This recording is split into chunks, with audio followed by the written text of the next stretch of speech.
নির্বাচন হওয়ার জন্য ওনারা তখন যা বলেছে সেটা মেনে নিয়েছে, মানে যা বলেছে সেটা মেনে নিয়েছে, শুধুমাত্র নির্বাচনটা যেন হয়ে যায়। আমাদের দেখা যায় যে ডিজেল নিয়ে কাজ করে, সে গভর্নমেন্টকে পুশ করে কেমনি ডিজেলকে হচ্ছে আপনার যদি গভর্নমেন্ট ডিজেল বিভিন্ন জায়গা থেকে কিনে, স্পট মার্কেট থেকে কিনে, এখানে দেখা যায় গভর্নমেন্টের মধ্যে অনেকগুলো হচ্ছে এজেন্ট আছে, মানে গভর্নমেন্টের অনেক আমলারা হচ্ছে বিভিন্ন কোম্পানির এজেন্ট হিসেবে হচ্ছে এখানে পারপাস সার্ভ করে।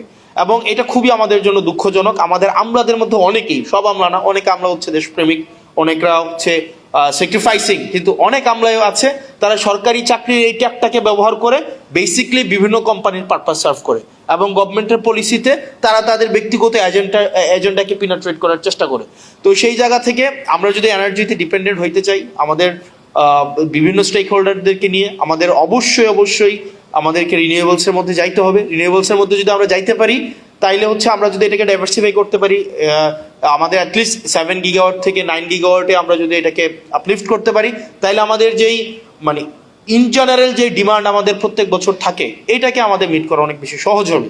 আর যে প্রশ্নটা আমাকে করা হয়েছিল যে ওভারঅল গভর্নমেন্টের যেই হচ্ছে আপনার মুড, আমাদের গভর্নমেন্টের অনেক মুড সুইং হয়, মানে গভর্নমেন্ট আসলে কি এটা বোঝা যাইতেছে না।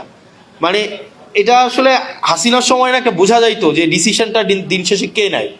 মানে দিন শেষে দেখবেন ডিভোর্সের প্রবলেমও দিন শেষে ডিসিশন দেয় হাসিনা, দিন শেষে সবাই দৃষ্টি আকর্ষণ করতে হাসিনার। তো এখন আসলে এই জায়গায় মানে ডিসিশনটা আমার কাছে মনে হইতেছে there are so many governments within the governments, আমার কাছে এটা মনে হইতেছে, মানে আমি নিশ্চিত না। কারণ এবং আপনি দেখবেন খুব শীঘ্রই এটা বলা হবে যে আমাদের প্রাইম মিনিস্টারকে, এইচপিএমকে ভুল বোঝানো হয়। এখন ভুলটা বুঝায় কারা? দেখা যায় এখানে অনেক ধরনের ফ্রিঞ্জ এলিমেন্ট আমার কাছে মনে হয় গভর্নমেন্টের সাথে আছে, যারা আমাদের যে জন আকাঙ্ক্ষা তৈরি হয়েছিল, রাষ্ট্রের যে আকাঙ্ক্ষা তৈরি হয়েছিল, সেই জায়গা থেকে গভর্নমেন্টকে অনেক দূরে সরিয়ে নিচ্ছে।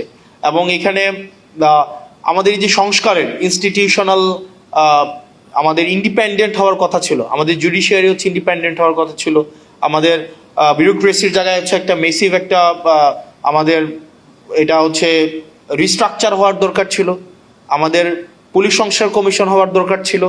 এই সব জায়গা থেকে গভর্নমেন্ট অনেক দূরে সরে গিয়েছে, কারণ গভর্নমেন্টের কাছে মনে হচ্ছে সে যদি সব কিছুকে নিয়ন্ত্রণ না করতে পারে, সবগুলোকে যদি মিসঅ্যাপ্রোপ্রিয়েট না করতে পারে, সে নাকি সরকার যথাযথভাবে চালাতে পারবে না।